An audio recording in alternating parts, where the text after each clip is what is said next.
Hola, soy Dexke, dan kali ini kita akan mendalami sebuah game yang dimainkan dalam tema Sicilian Taimanov oleh Judith Polgar.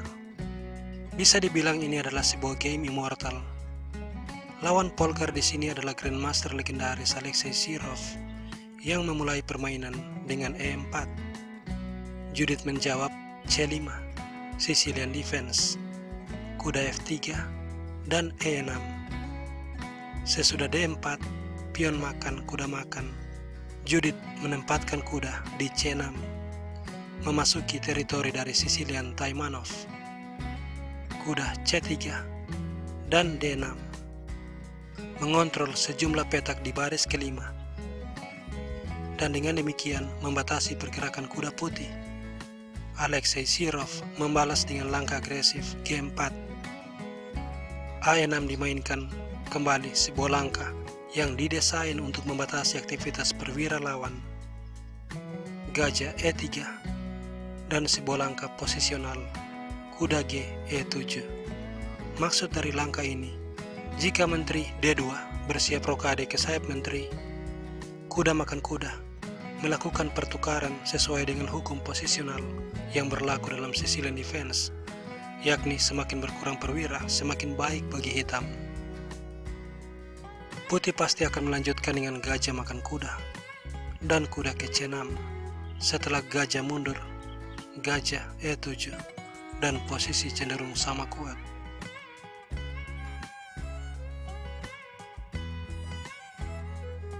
Karena itu Alexei Sirov menolak pertukaran. Dia menarik kuda ke B3 dan B5 dimainkan, membatasi pergerakan gajah terang. F4, Sirov mulai meluncurkan badai pion untuk membongkar pertahanan hitam, tetapi Judith dengan tenang meletakkan gajah di B7, sebuah shadowing terhadap benteng. Sirov meletakkan menteri di F3, menambah dukungan pion, tetapi Judith Polgar punya langkah super G5. Sirov mengambil pion, membuka file F, dan di sini kuda ke E5. Menteri mundur ke G2 dan B4 mengusir kuda. Kuda E2 dan kembali sebuah langkah super H5. Jika pion makan N pasan, F5, pion makan, kuda makan. Gajah F2 dan kuda ke H4 berusaha menyingkirkan menteri dari penjagaan terhadap pion E. Karena itu, putih tidak punya pilihan lain kecuali mengambil kuda dan menteri makan gajah, skak. Kuda G3. Di posisi ini, gajah makan pion menghalangi rokade. Gajah E2 bermaksud rokade ke sayap raja, tetapi kemudian gajah F4. Sesudah putih rokade, benteng G8, dan hitam pasti akan menang. Kita kembali. Di sini Alexei Sirov memilih untuk memakan pion secara normal. Dan kuda ke F5 kembali menyerang gajah. Gajah F2 dan sebuah langkah fenomenal, menteri makan pion. Poin utama dari langkah ini, jika menteri makan menteri, kuda F3 skak, sebuah royal fork, raja D1, dan kuda makan menteri.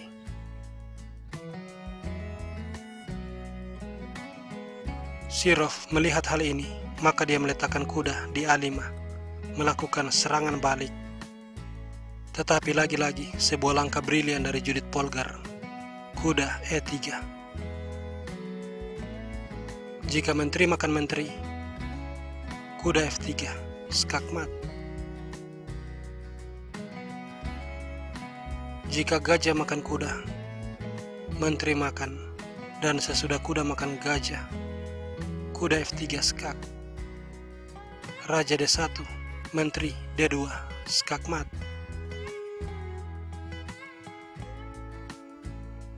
Sirov memilih menteri G3 dan menteri makan menteri, kuda makan, kuda makan pion, skak. Raja D1, kuda makan benteng.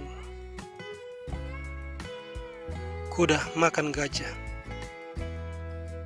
Dan Judith Polgar unggul jumlah benteng. Di sini dia melanjutkan B3 dengan tujuan untuk menyelamatkan kuda. Pion makan, kuda makan. Raja C2 dan kuda ke C5. Kuda makan, pion makan. Gajah E1 bermaksud meletakkan diri di petak C3 untuk menekan main diagonal. Judith Polgar memainkan kuda ke F3. Dan setelah gajah C3, kuda D4 skak. Raja D3, gajah D6. Gajah makan kuda merupakan kesalahan posisional, sebab sesudah pion makan gajah, perwira semakin berkurang dan hal ini menguntungkan hitam.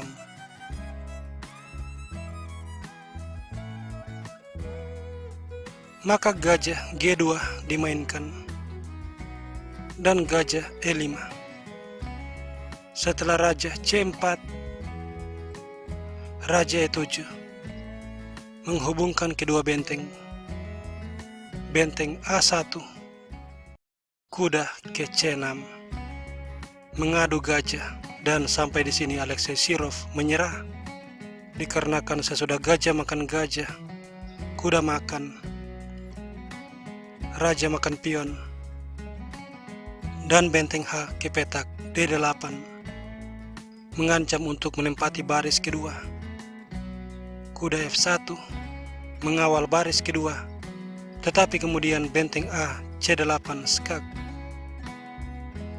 Raja ke B4 akan dibalas dengan benteng C2 menyerang gajah, gajah H1 dan benteng B8 skak.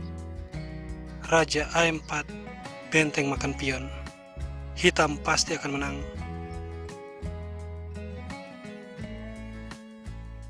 Raja ke B6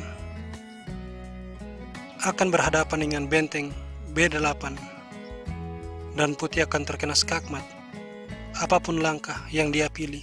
Misalnya raja C7 dibalas benteng C8 skakmat, atau raja C5 berhadapan dengan benteng B5 kembali skakmat. Raja A7 akan dijawab dengan kuda C6 skak. Raja makan pion dan benteng B4 skakmat di langkah berikutnya.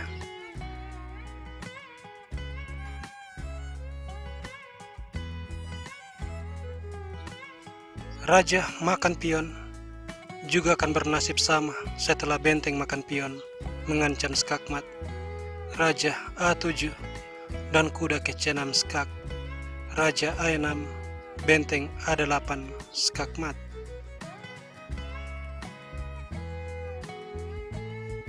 Pilihan langkah terakhir putih adalah raja A5 dan benteng B5 skak. Raja A4 akan dijawab dengan benteng D4 skak. Raja A3 dan kuda ke C4 skak. Raja A2 berakhir dengan skakmat. Dan jika raja A4, kuda makan pion skak. Raja A3, benteng A4 skakmat.